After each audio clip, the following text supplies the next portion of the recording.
So I feel like everybody, knowing of Pan Marek's presence and of his expectations of perfection and of his commitment to dancing, we were all very, very intimidated.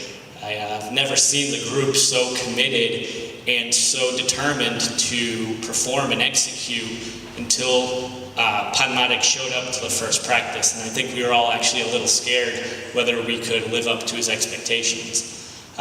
So as Anya said, we practiced and practiced more than we've ever done, just out of fear of disappointing Pan Marek, because that was the respect we had for him as a teacher and as a dancer and as a member of the Polish community.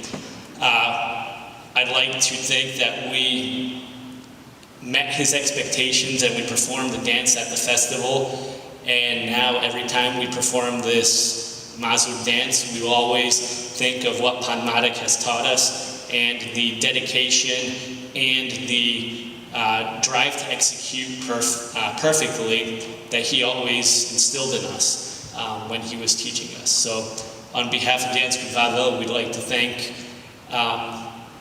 Małgosia for allowing him and extending him to us for that opportunity.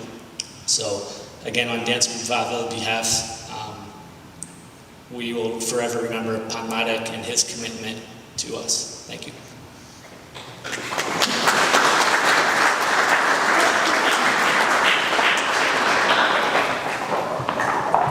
And just a side note, this is of course not the whole group. The group is probably at least twice the size that he was here.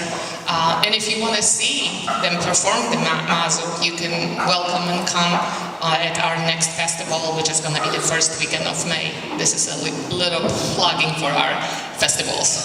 But I'm sure he will enjoy seeing you here and watching the dance that he choreographed for our group. Okay, do we have anybody else?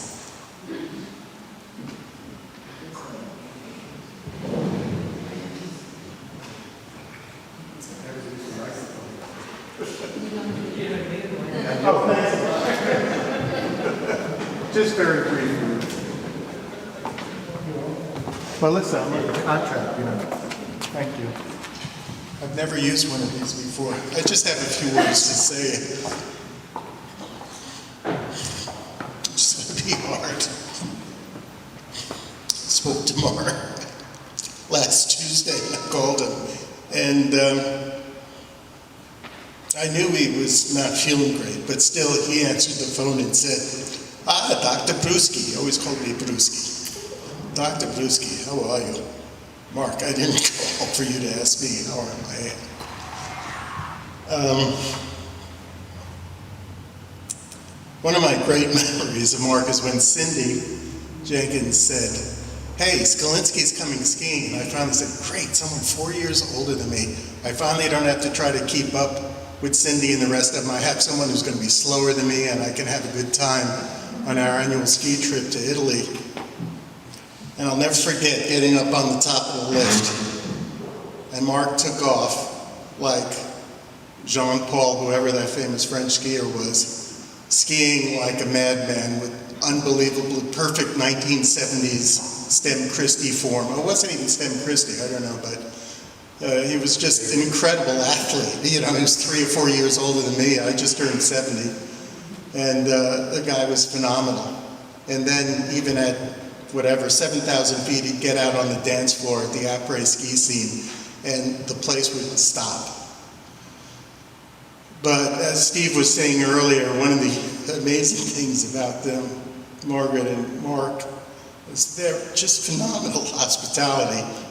You know, I would go to Kazakhstan and work for 3 or 4 weeks, or one time even a 2-month stint.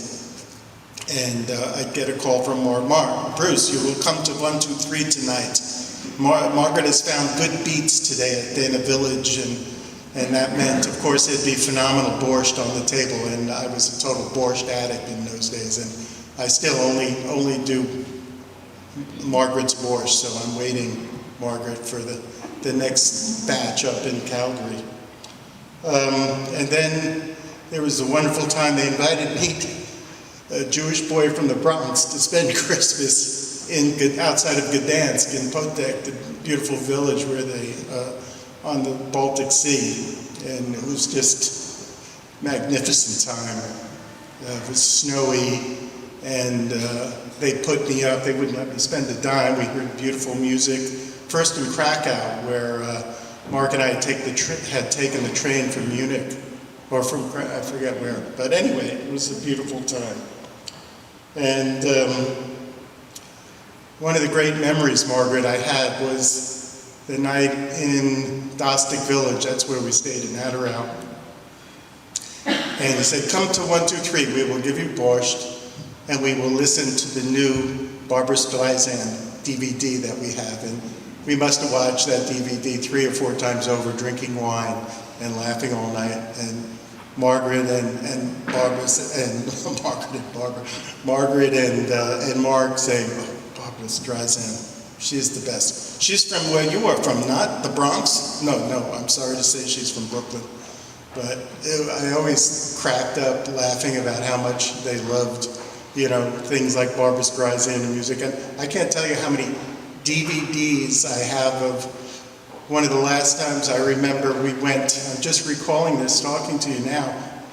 Margaret, you might recall, you finally let me buy you tickets to see Carmen with my Ukrainian girlfriend who was singing at the Metropolitan Opera. We saw a live broadcast, and I'll never forget, we were trying to get there on time to the theater to see it.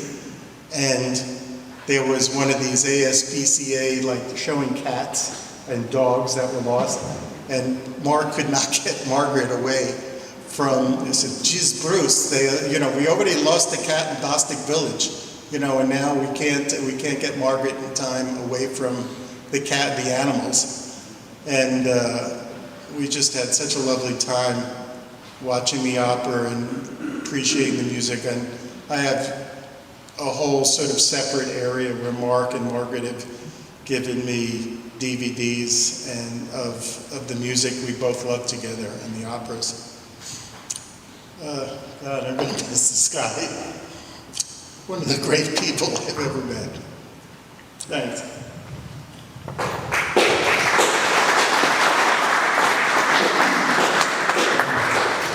Thank you for that. We also had, some of us, a privilege to be at the phenomenal, fantastic dinner hosted by Margaret and Mark, and trust me, that was a feast. And Mark was a perfect host, of course, under guidance of his wife, but it was really a lovely evening.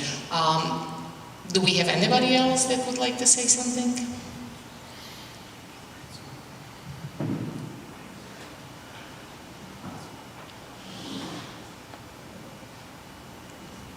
Okay, so before we hear final words from Maya, I would like to share with you a poem that I really feel it's beautiful for this evening.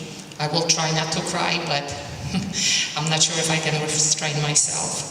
This poem is by Cristina Rossetti. Remember. Remember me when I am gone away, gone far away into the silent land, when you can no more hold me by the hand, nor I half turn to go, yet turning stay. Remember me no more